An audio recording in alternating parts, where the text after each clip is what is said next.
Welcome back. I'm Shy Jamie from Haasl Tools. And now, here's your YouTube Snap-on guy. Tonight we're going to go ahead and take a look at the all-new Diagnostic Thermal Imager Elite. We'll do an unboxing and show you some of the functions of this. So this is the packaging that it comes in. It's a cardboard box. It's got the part number on the side there. It says infrared thermal imaging technology visually reveals heat sources to help locate and identify vehicle faults. Switch between different views to make locating the issue simple, and a reference as an exclusive database of guided tests, reference images, and automotive applications. So there it's showing on the package, that's an alternator that they're showing using the thermal imaging. This one is quite a bit different than our other one, and we'll talk about that in a minute, but let's go ahead and open this box up. Okay, so let's go ahead and take a look and see what you get here. So we'll take the cover off the box, and inside we have a plastic case with a cover on it, the quick start guide. I'm going to open this up out of here. Not quite sure what this is for, but it looks like you can. I'm not sure if it's a display for us to use on the truck of some sort. I did not read the imager guide. I did open one of these earlier today, and I played with it pretty much all day and took it into some different shops just so that I could get familiar with it before I bring a video to you guys. So, warranty, professional use, diagnostic products. Yeah, a lot of get start stuff. So you get the quick start guide in here, the thermal imager itself, that's packed in there pretty tight.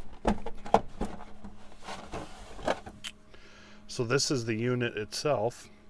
You'll notice the back is quite a bit different than the other ones. We have dual cameras. There's also a light down there. Same type of trigger as we had before. The screen is quite a bit bigger, and some more buttons on the outside here. And then you get the charger cable, and then the 110 adapter as well.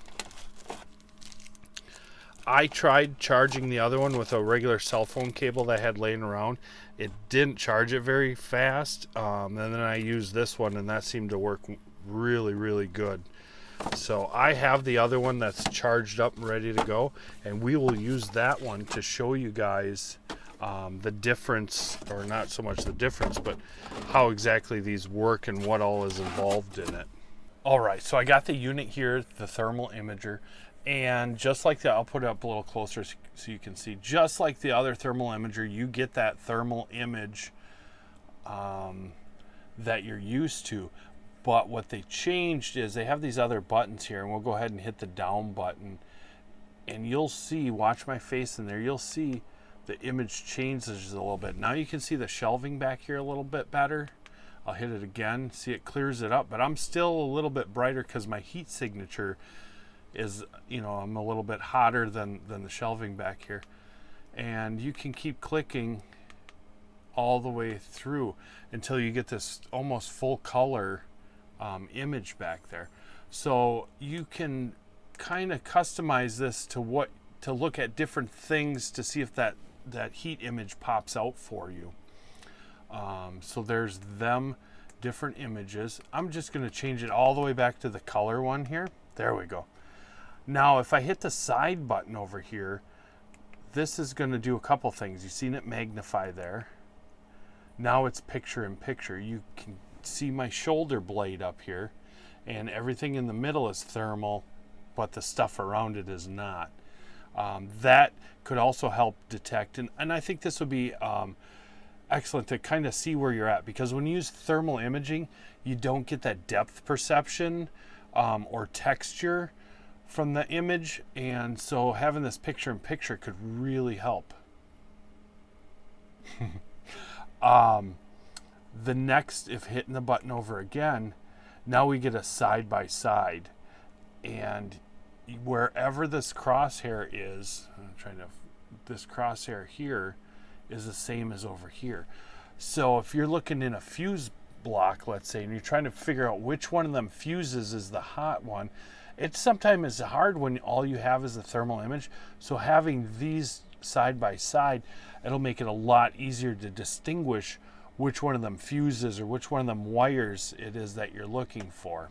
And we can turn it back to the normal and then go ahead and enlarge it and enlarge it, get our picture-in-picture going.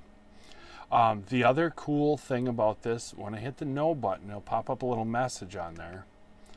And it says, go ahead and hit the trigger to record a movie.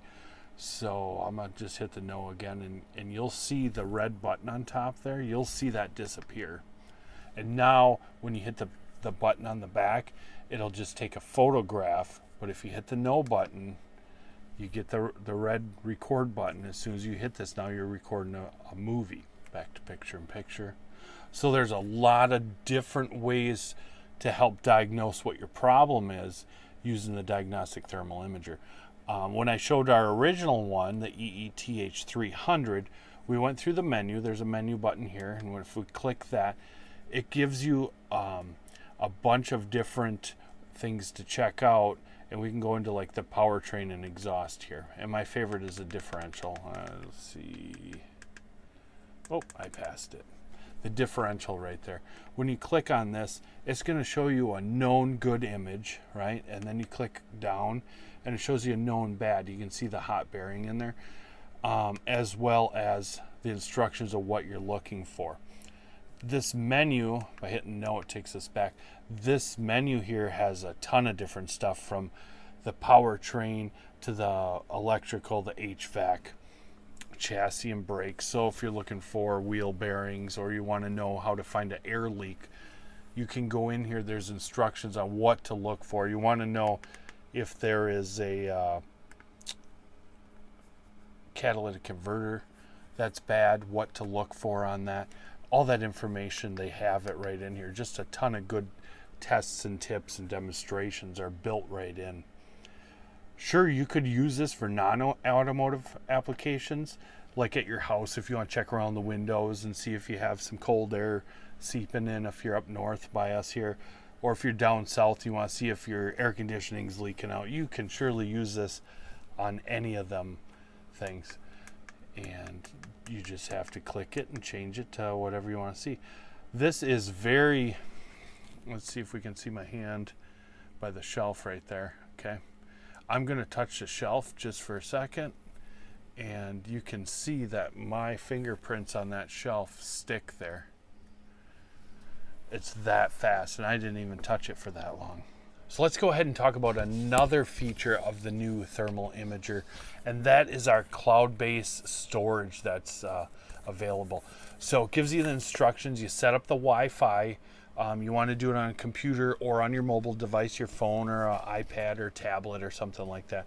Set up an account. Use the serial number from the unit, and it'll automatically upload your images to this cloud-based site. And then you can share these images either with other technicians, with your customers. You know, I just read something about customers respond back faster and say yes more often when you text them a quote or tell them what's wrong with their vehicle, as compared to giving them a phone call. You know, sometimes they're in a meeting or they're busy doing something, they can't take that phone call, but you send them a text, they'll get to that and they'll respond back, yeah, fix it.